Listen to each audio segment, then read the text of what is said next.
Lebanon's financial stability in the 1950s and 60s earned it the title of the Switzerland of the East, and its capital city, Beirut, was previously a magnet for so much tourism that it was known as the Paris of the Middle East. But this is Lebanon today, a victim of one of the worst financial collapses since the 1800s. Life is a daily struggle. Food, fuel, and medicine are unaffordable, and over half the country is below the poverty line.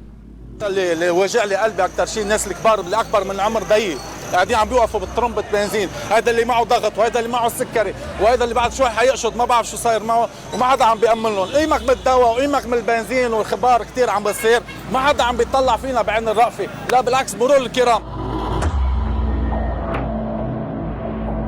After Lebanon's civil war ended in 1990, Lebanon rebuilt through tourism, foreign aid, and large donations from Gulf Arab states.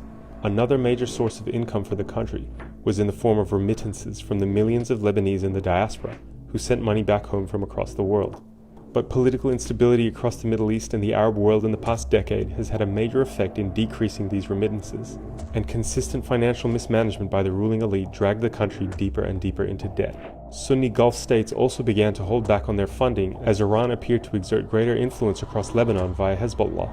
By 2018, the government's failure to deliver political and economic reforms meant a huge amount of foreign aid and investment was being withheld from abroad. Finally, in 2019, mass protests erupted, driven by a generation of youth disenchanted by a political elite that had failed them time and time again. Then came the fateful 2020 explosion at the port of Beirut, followed by the pandemic. For a country already on track for a financial disaster, the explosion in Beirut and COVID-19 were the final nails in the coffin.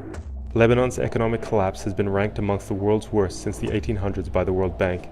Since 2019, the Lebanese pound has lost more than 90% of its value.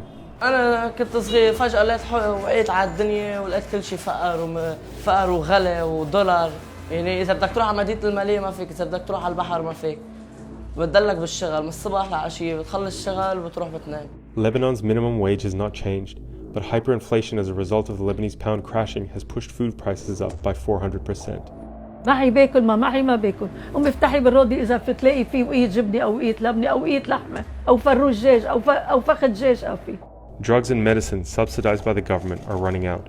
There are massive electricity shortages, and even those relying on private generators don't have enough fuel to run them. There are massive queues for fuel, and many are surviving on a few hours of electricity a day. We talk about hundreds of thousands of businesses and jobs that have been lost.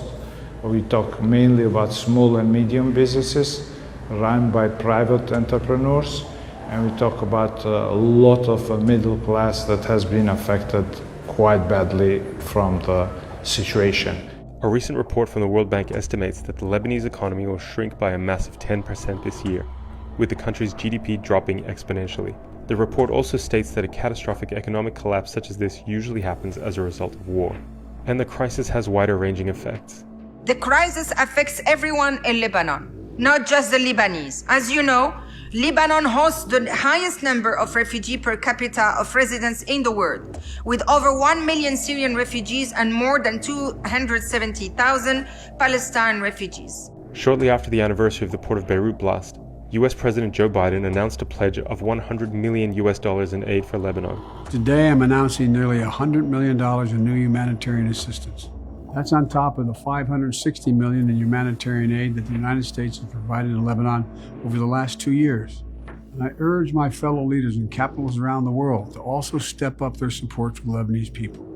But as with all foreign aid, it comes with a strict warning for Lebanon's political elite. No amount of outside assistance will ever be enough if Lebanon's own leaders do not commit to do the hard but necessary work of reforming the economy and combating corruption. It's essential.